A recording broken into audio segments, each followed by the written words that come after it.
ચાલો આજે એક એવી ગાથા વિશે વાત કરીએ જે આપણને સૌને પ્રેરણા આપશે, એક એવો દિવસ જે ઇતિહાસના પાના પર યુવાન હિંમતના સૌથી મોટા ઉદાહરણ તરીકે નોંધાયેલો છે. હા, આપણે વાત કરી રહ્યા છીએ વીર બાળ દિવસ વિશે. જુઓ, આ માત્ર કોઈને યાદ કરવાનો દિવસ નથી.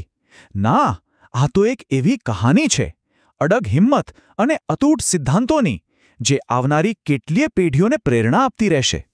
વીર બાળ દિવસ પાછળ જે શક્તિશાળી વાર્તા છે ને, એ તો ખરેખર અતુલ્ય બલિદાનની ભાવનાને જીવંત કરે છે. તો સવાલ એ થાય કે આ દિવસમાં એવું તે શું ખાસ છે? ચાલો એના મૂળમાં જઈએ, એનો ઇતિહાસ સમજીએ અને જાણીએ કે આ દિવસ શા માટે ઉજવવામાં આવે છે.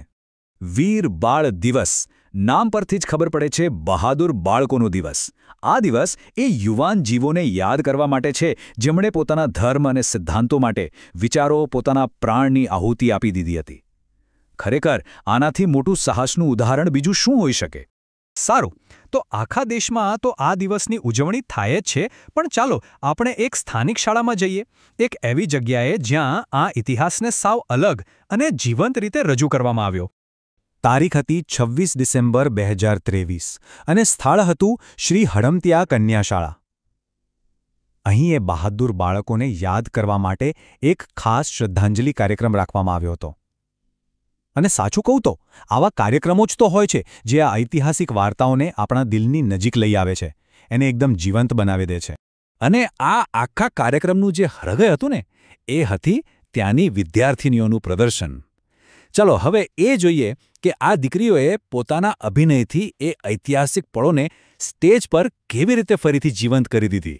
આમાં ભાગ લેનાર વિદ્યાર્થિનીઓ હતી મિર્જા સારા, ખાખરિયા બંસી અને સીતાતરા માહી. ખરેખર એમના યોગદાને જ આ આખી ઉજવણીને એકદમ ખાસ બનાવી દીધી હતી. એમણે શું કર્યું ખબર છે?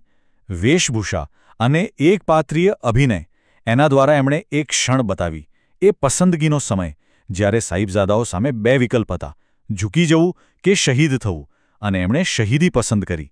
આ એમના નૈતિક સાહસનું કેટલું મોટું પ્રતીક છે, નહીં?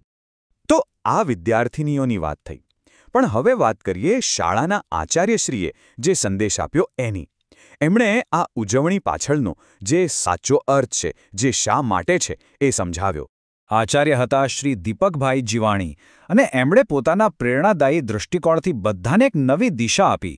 એમના શબ્દો જાણે આખા કાર્યક્રમનો નિચોડ હતા. એમણે એક બહુ જ મહત્વની વાત કહી કે આ દિવસ માત્ર શોકનો નહીં પણ ગૌરવનો છે. વિચારો, આ એક જ વાક્ય આખી વાતનો દૃષ્ટિકોણ બદલી નાખે છે. આ કોઈ દુઃખની ઘટના નથી, પણ વીરતાની ઉજવણી છે. એમના બલિદાન પર ગર્વ કરવાનો દિવસ છે, એમના સાહસમાંથી કંઈક શીખવાનો, પ્રેરણા લેવાનો દિવસ છે. તો ચાલો હવે આ ઇતિહાસ અને શાળાના આ કાર્યક્રમ, આ બંનેને જોડીને જોઈએ કે આમાંથી આજના સમય માટે શું શીખવા જેવું છે. તો આખી વાતનો સાર શું? આ કહાની આજે પણ એટલી જ મહત્વની કેમ છે? કારણ કે સાહિબજાદાઓની આ ગાથા છે ને, એ આજની પેઢી માટે દેશપ્રેમ અને નૈતિકતાનું એક જબરજસ્ત ઉદાહરણ છે. એ આપણને શીખવે છે કે સાચા મૂલ્યો માટે કેવી રીતે મક્કમ રહેવાય. આચાર્યશ્રીના સંદેશમાંથી બે મુખ્ય ગુણો તારવી શકાય છે. પહેલું, નિડરતા, એટલે કે ડર્યા વગર સાચા રસ્તા પર ચાલવું. અને બીજું, અડગતા, એટલે કે પોતાના સિદ્ધાંતો પર ટકી રહેવું, ભલેને ગમે તેવી મુશ્કેલી આવે.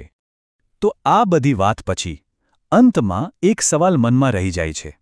એક સવાલ જે આપણને બધાને વિચારવા પર મજબૂર કરે છે કે આજની દુનિયામાં, આપણા આજના સમયમાં સાચું શૌર્ય કોને કહેવાય?